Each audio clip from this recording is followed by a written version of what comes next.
Hi guys, welcome to my live stream today. It's May 1, 2022. It's 4:08 p.m. Philippine time. So, bilisan lang natin. May nagtanong pala sa akin personally. Sabi niya ano daw yung win rate ko. Since hindi ko na siya na-track over last month, last 2 months, March and April. So, hindi ko na share sa kanya. So, possibly I'm gonna monitor it on the subsequent day this month, and then share ko na lang sa inyo, right? Or share ko na lang sa inyo right after, no? So, 'di ba? Actually ginagamit ko ngayon itong dalawang chart. So, sa ngayon kasi ang binabantayan ko is si ApeCoin at saka si GMT. Last time, 'di ba si GMT nakapasok ako sa point of control eh. However, buti na lang na-adjust ko yung what's this? Stop loss ko 10 cents from my entry price. So adjusting your stop loss is your choice kasi syempre the market sometimes really moves like this. So on conservative note, what will you do in order for you to take that gains?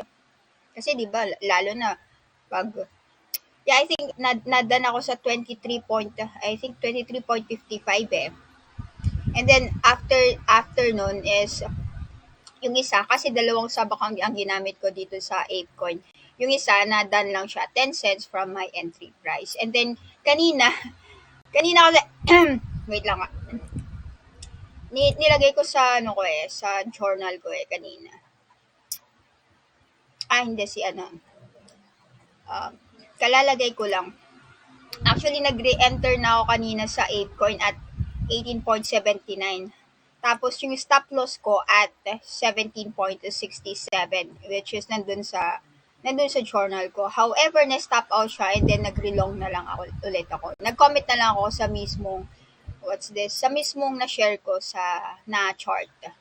So, currently, meron akong relong at 17.14. More or less 17.15 na lang kasi on conservative note, it's round up natin kasi ang hirap sabihin yung 17.14 something something something. O, diba? So, approximately 17.15 yung entry price ko and then stop loss ko around dito sa pinakamababa kasi nag-low siya ulit 16.50. And then, I'm looking at immediate resistance. Kanina nag-ano ako dito wait lang. 24 kasi yung TP ko kasi previously nadan kasi ako sa 23 something So anyways,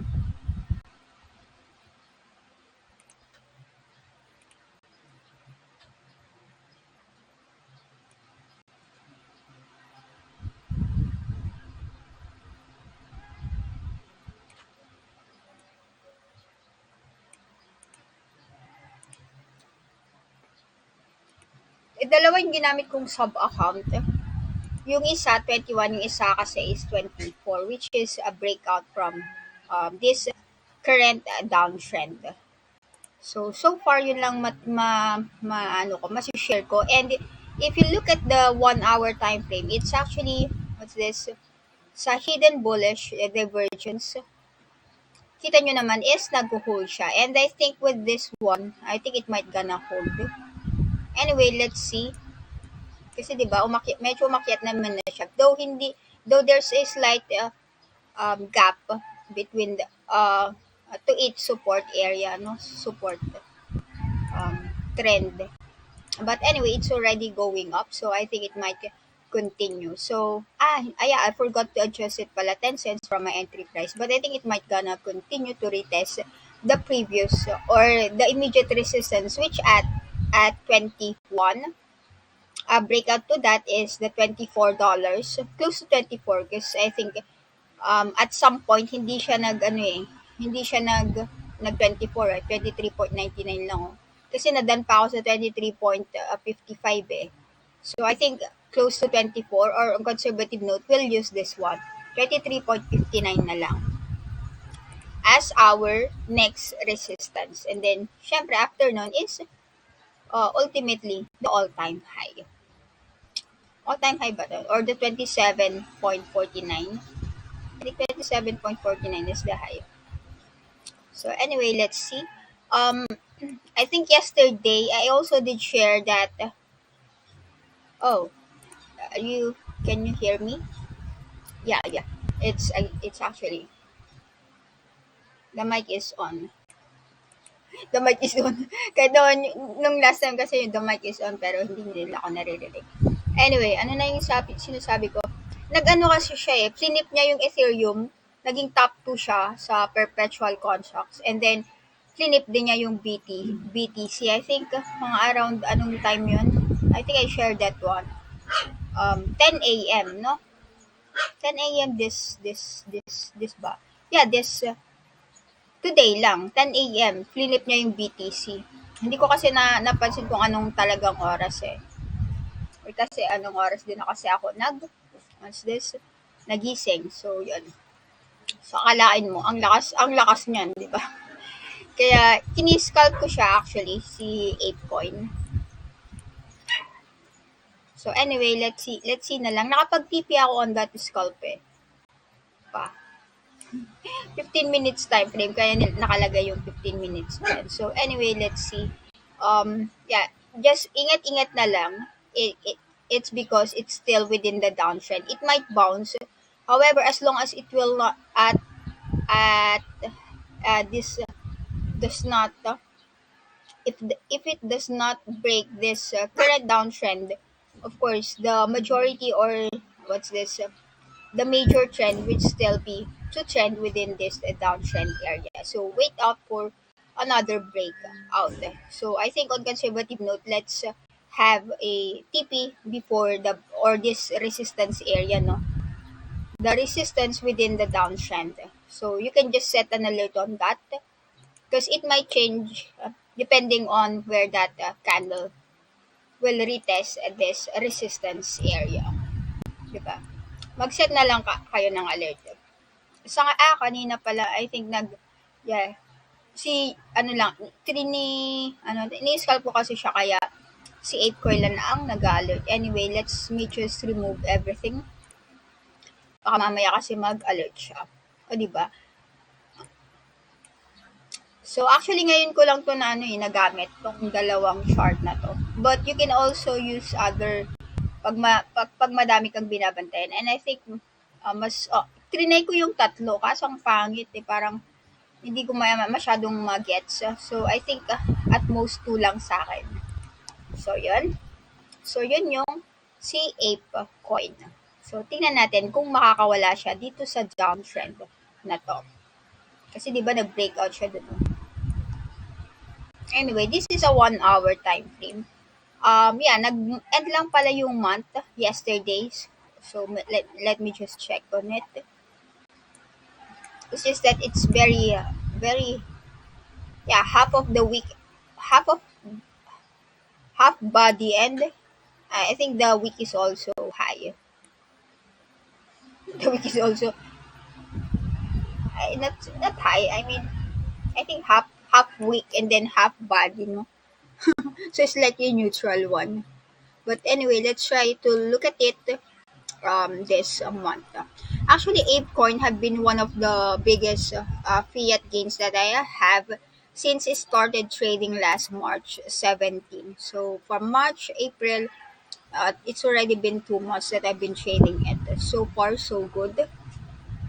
Though I have just yesterday, I think I got stopped out. I think I got stopped. Yeah, kanina lang, no? I got stopped out kanina, but I think even with that stop out, yeah, it's still very, I think minimal lang yung stop loss. So, let's see.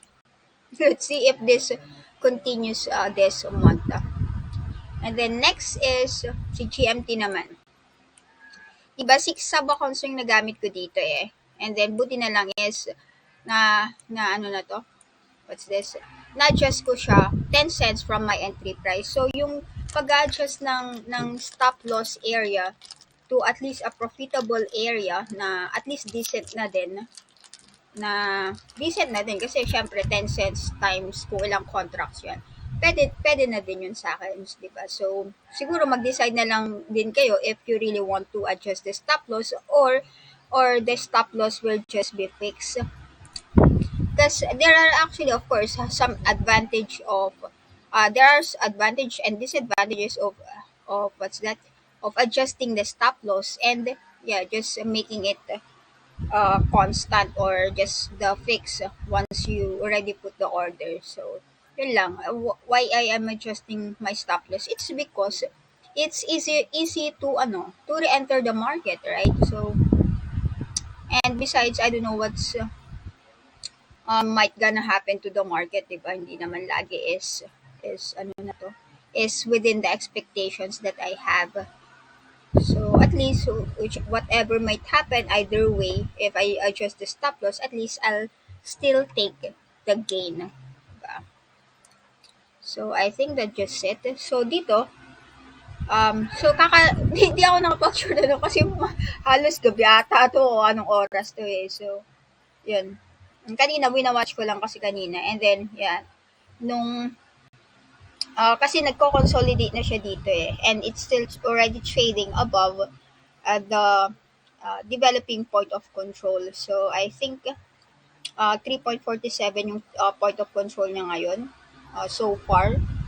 So, di ba? At support, yeah, nag-hold siya naman above support eh. So, nag-re-enter na ako dito sa GMT. So far, GMT and ApeCoin, sila talaga yung biggest cash, yeah, providing cash for the previous 2 months. So let me just, yeah. So I think yun lang siya.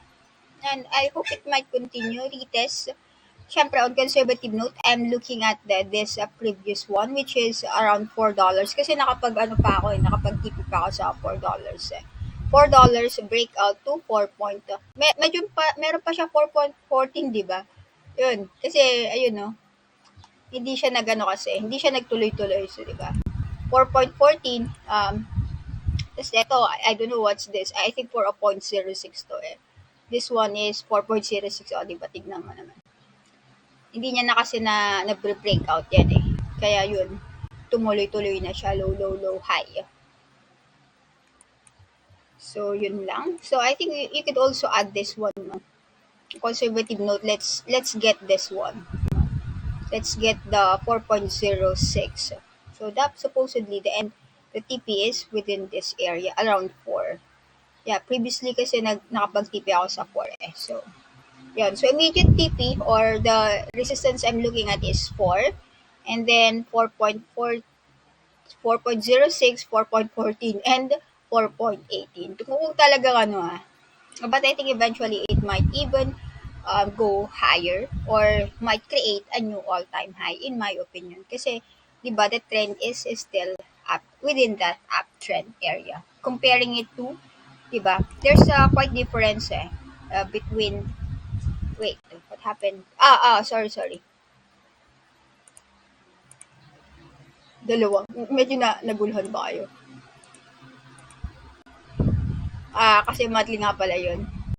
There's a quite difference kasi dito kay ApeCoin at saka kay GMT chart. Kasi at least si GMT, within the uptrend siya. So, of course, ang bias ko dito is it will still continue to go higher. Ito kasi, nag-breakdown siya and within the downtrend area. So, more or less, medyo ang bias ko dito is more on bearish siya. Though I might expect a bounce within the downtrend area. So, yun lang yung ano ko dito. And actually one of the good crypto to trade kasi medyo active siya ngayon. So, yun lang masasabi ko kay ApeCoin and GMT. Maybe let's try to check on the rest. Tinitignan ko kasi kanina yung holdings ko. And si OLT, at least nag-ano pa din siya. And I don't know what happened to FTM. Ang laki ng down niya. Anyways, it was just it. let's go to crypto and let's go over the monthly chart of this. What's this? Monthly chart of BTC. Let me just remove all of the drawings.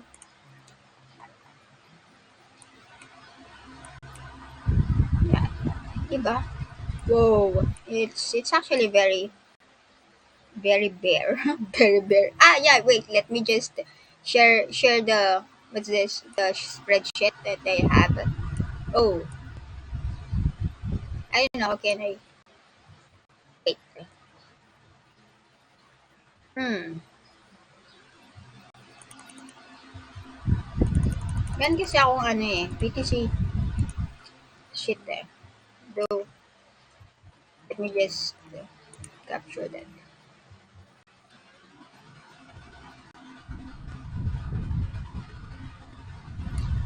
So, check natin siya on this one. Let me just view and group it. So, kung mapapansin nyo, for the month of May, eto kasi ang performance niya, medyo malalaki yung ano eh, versus the previous month. So far, for the year 2022, ang pinakamagandang month so far is February, no? The rest, January and April or last month is quite a very, very bearish month. So, I don't know what's gonna happen for this month. If it's gonna repeat last year, well, expect a very bearish month also. Anyway, let's just see how what's the average of this. Wait, let me just check on it. The average of it last May is 13.79. So if 13.79, hmm, kasi ito. Anyway, it would be good if it still um, make a return within that 13.79 we're looking at. But yeah, they say sell on May. Well, I don't know if that still holds true. But regardless of what the direction of the market, you can still make some gains, di ba? Edi short ka na lang pag ganun. Anyways, so the BTC, what the support I'm looking at is the 32. Oh. Yeah, but I don't know if it's gonna hold. But I'm looking at the 32,000 as immediate support area. Breakdown to that is the 20,000 on a monthly time frame. But I hope it will hold within this area already. Within this 37, 38, no? Because 38 is, I think, the point of control year to date, if I'm not mistaken. Year to date ba yun? Before, no? Wait, let's try to look at that. 39 pala, no? Year to date. I mean, yeah, year to date is 39. Oh, 39.5 din ang 1 year eh. 5 years, wala. It's just 39. Yeah. 39 talaga year to date eh. So, it's already most of the buyers talaga, BTC holders are actually at a loss year to date because most of their transactions have been done at $39,000 and it's $1,000 pala, no, from that point of control. So let's go over that month. So I'm gonna use that one as immediate support. I'm looking at is the 32,000, which is also the weekly. No, no, no. It's green eh. It's also monthly periodic volume. And then immediate resistance, I think that $48,000. Diba? 48,000. Wait, let's gonna use this one because it did not already try hard to around close to $48,000. If it break that 32,000, yeah, expect a retest to previous, all-time high kasi dito previous high, no, all-time high before Because this January 2018, nakapag-ano ako dito eh. Nakapag-sell ako. I started in crypto 2016. October 2016. O, diba? Ito yung all-time high before. Yung 20. So, anyway, let's see. Hmm, if I'm gonna,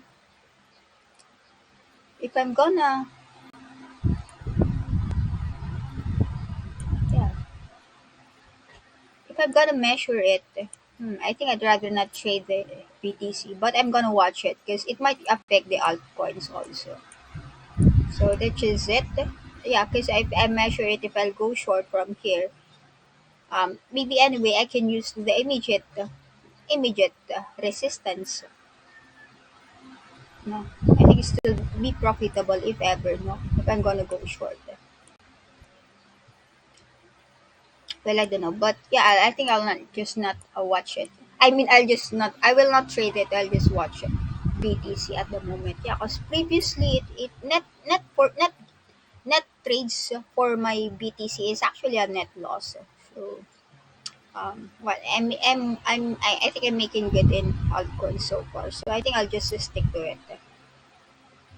Though I'll also monitor it, diba? So there you go. Kung may tanong pa kayo, it's already 23 minutes after I started this stream. And then what else? We could look at. Ano to? Oh, ewan ko kung ba't may ganyan. Hmm, wala masyadong masabi sa BTC eh. Pero pero kung titignan mo, may mga outlier pa rin naman sa market eh. Just try to look at it. Oh, di ba? 17, wait, let me just check on it. O, di ba? Basta, basta mag-end lang to na very magandang candle. I think it might gonna continue bukas eh. Yeah, I'll just wait for on how the candle will close. Eh. Though I already have, whoa, we still have a few hours before the daily candle will close. It's just that at least as long as it trade above the developing point of control of 17.32. Once it break down from that, expect a retest to 16.54. And as what I've mentioned, it's within the downtrend. So of course, it might bounce. However, yun nga, um, mas malaking possible chances that it might continue to ha, trend lower. That's just it. So as much as possible, try minimize the possible risks, di ba? Minimize the possible risk. Kaya nga, I'm adjusting my stop loss. Pero kung titignan mo, it might possibly be a, ano, might possibly a good, pag nag-breakout to, di ba?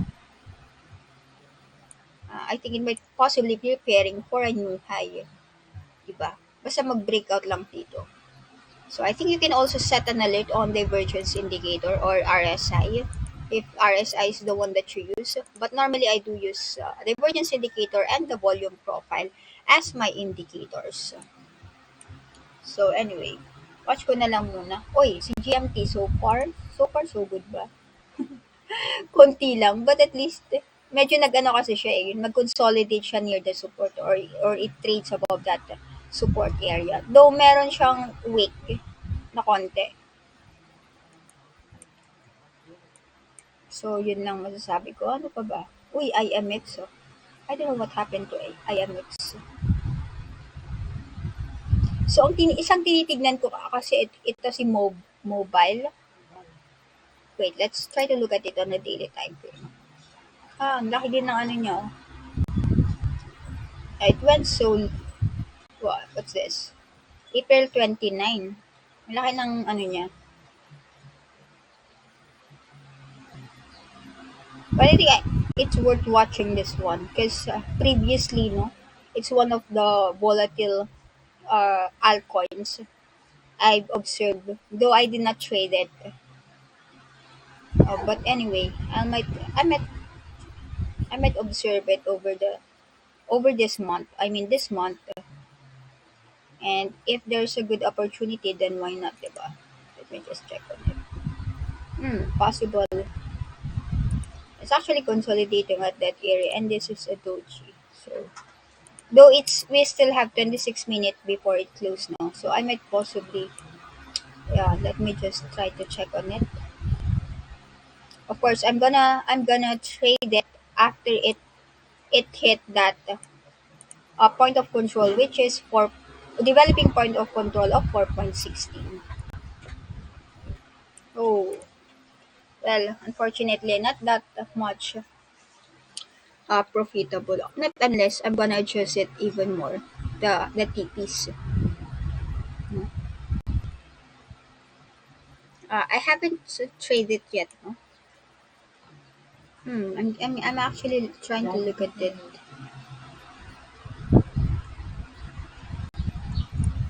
I think I'll just observe it so far. Kasi hindi ko pa siya na-try ma-trade eh. As much as possible, yung mga trade ko kasi is, yeah, ino-observe ko din muna bago ko mag-ano, yung galaw, di ba? And should be within the top 30 futures I'm looking at. Else, kapag nasa mababa siya or malit lang yung volume, I'd rather not trade it. Yeah, kasi I want to trade the one with the market action, where the market, with market action, di ba? Medyo boring kasi kapag ano eh, kapag hindi siya ano. But MOB has been, I think, with large volume recently. So I think it might possibly continue. Kasi last time, sino bang nakita natin? I think last time nga si ano, di ba? Itong mga to, si GMT Ape Coin and even si Moonbeam. However, Moonbeam, I don't know what happened to it. Bumababa kasi siya sa ano eh, yung sa perpetual volumes. So, hindi ko na din siya masyadong trade. So, I think yun lang kay Moog. I might possibly just watch it. Yeah, but eventually, pag niretest niya to, possibly, di ba? So, titingnan ko na lang on how it, what's this?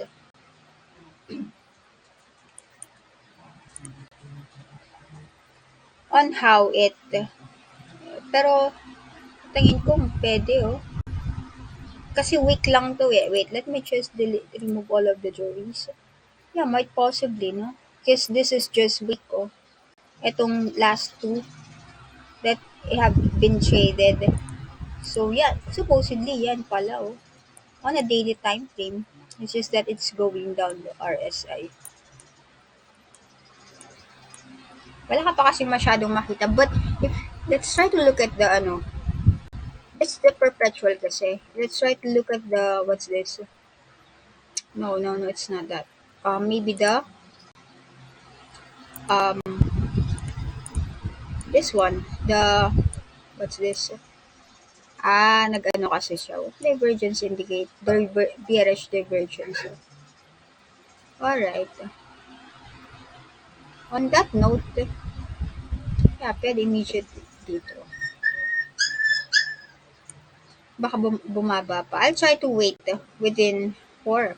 It's currently trading above ba? Oh, yeah, it's currently trading above it. So let me just try to check on it. Kung pwedeng pasukin. But of course, I'm gonna check if it's within the top. What's this? Top volume. 2 lang kasi. Not that much attractive so far. Siguro antayin ko na lang siyang mag-break out dito. Anyways, yeah, kasi let me just try to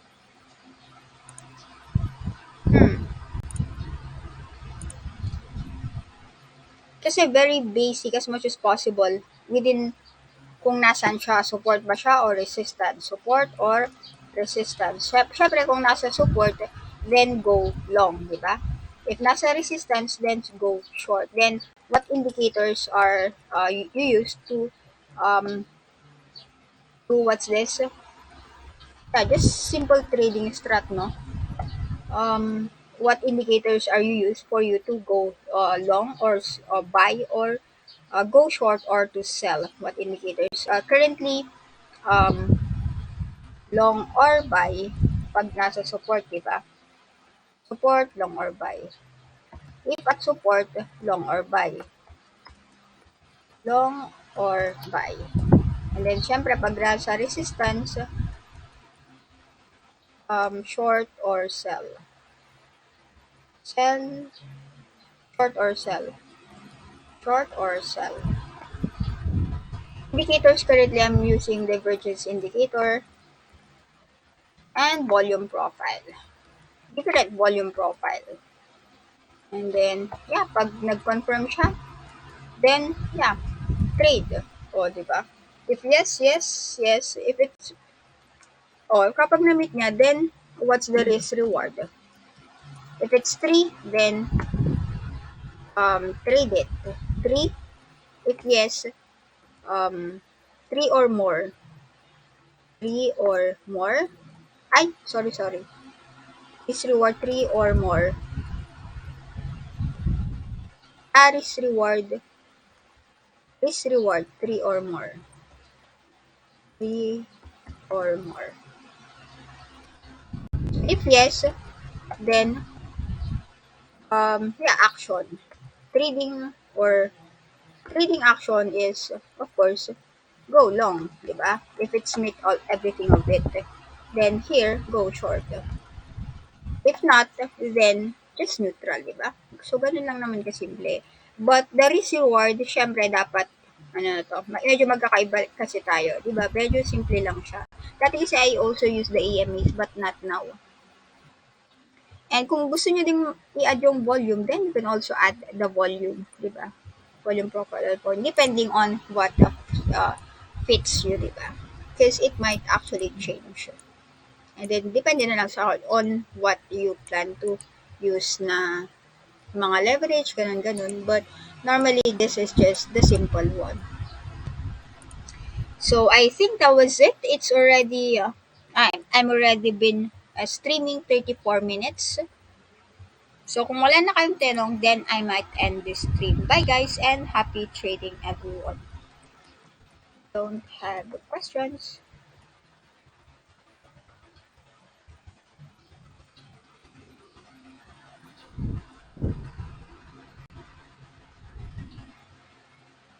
Try ko ding what's this? I might add, what's this? The win rate.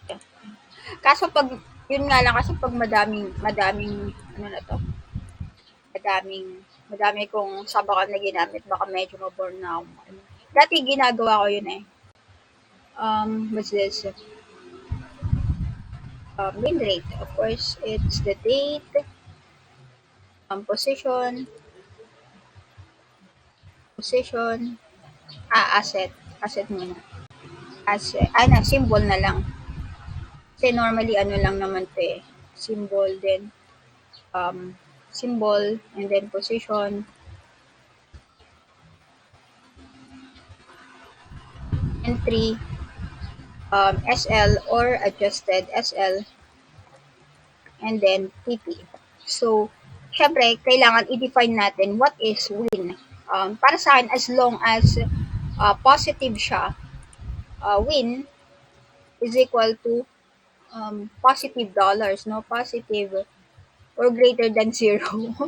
Greater than zero, greater than $0, di ba? $0 or at least positive ROE, di ba? Ang kulit lang yun. And then, kapag loss naman, edi syempre negative tayo dyan. And then, pwedeng may break even, di ba? Win, loss, and break even, di ba? So, break even. Parang so far, hindi. Parang it's either for me kasi parang is equal to a zero, di ba? Or, $0 or 0% ROE, di ba? Ganun lang naman yun. Ay, zero ba yun? Parang O. Wait. Zero. Ito, Medyo ano lang siya, i-ano ko na lang, copy ko lang. Palitan ko lang ng konti 'to. Siyempre it's less than or it's negative 'no, and it's not positive, negative RO 'to. O 'di ba? Pero hindi ko na siguro i-share yung ROE kasi, I think, medyo ano kasi, medyo hot kasi yung bureau yung bureau naman. Yung bureau talaga, eh. Baka mamaya pag sabihin, pag nag four digits ROE baka sabihin nila masyadong ano, baka sabihin nila masyadong malaki yung kita. So, I think we'd rather not share the ROE. So, siguro ano na lang, link. Hindi nyo naman makikita eh. Hmm, yun na lang siguro, no? Hindi. Um, what's this? Dapat win or ano, loss muna siya. Yung type of that trade, no? Win, loss, or break even. And then, ano na yung last? Yeah, yung link. Siyempre, proof, di ba? If ever. Siyempre, ganyan. So, try ko siya monitor this or today, starting today until or maybe every day pwede ko din i-monitor siya, di ba? Or as much as possible until the end of the month. So, tingnan natin kung how much will be my win rate. So, I think that was it. Thank you very much for tuning in. Show na ate. Anong show na ate? Ang kulit lang eh. Wala. Show natin yung Arwin. I think the last time that ano ba yung last na na-show ko dito? I think this one, oh, di ba, Zizel? Sabi ko nga, Zizel is one of the biggest ROE I have so far. But in terms of fiat, it's not that big eh. Sorry. What happened? Oh, na-delete na tuloy. Oh, yan. Yan na pala siya. Hindi siya ganun ka ano. Kasi, ano pang nangyari dito? Though malaki din siya, it's just that mas malaki kasi yung ano eh.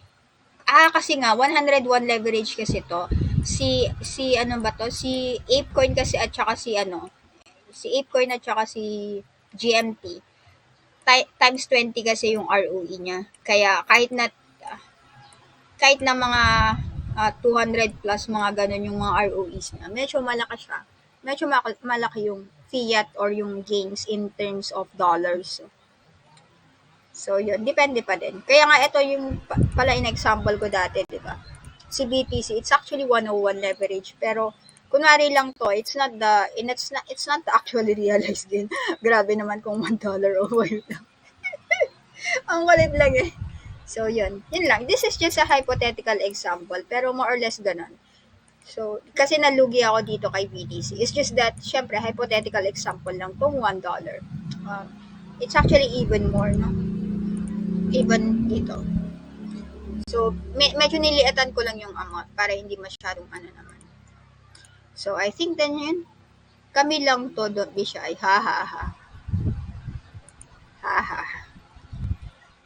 Yeah, I'm gonna share it. Siguro, once in a while, I'll try to share some. Dati kasi nag-share ako eh. Pero ngayon kasi, ano eh, medyo hot kasi si BIR. Yeah, it's monitoring some of the online. So, baka mamaya magulat siya eh. Magulat siya. I-call yung attention. Ang kulit lang eh. So, anyways, kaya starting nun, di ba? Medyo naghabol kasi si BIR sa mga nag-stream, sa mga ganyan-ganyan. O, di ba, pag nakita ka, oy, bayad. Ang kulit lang eh. But anyway, wala pa kasing masyadong fixed na regulation as to the cryptocurrency. It's just that, syempre, once na-realize mo na siya into fiat, di ba? As long as crypto pa rin siya, nandun pa rin yung risk. So, posibleng hindi ka pa din niya i-tax, di ba? Syempre, di ba, mali mo ba, pag kahit naman holdings mo si FTM, tapos bumaba, di ba? Di pag na-realize mo na siya in peso, wala na pala, di ba? Di ka pa rin niya sisingilin. Based on realized fiat gains. So I think that was it. Thank you very much for tuning in. See you again next time. Bye guys and happy trading everyone.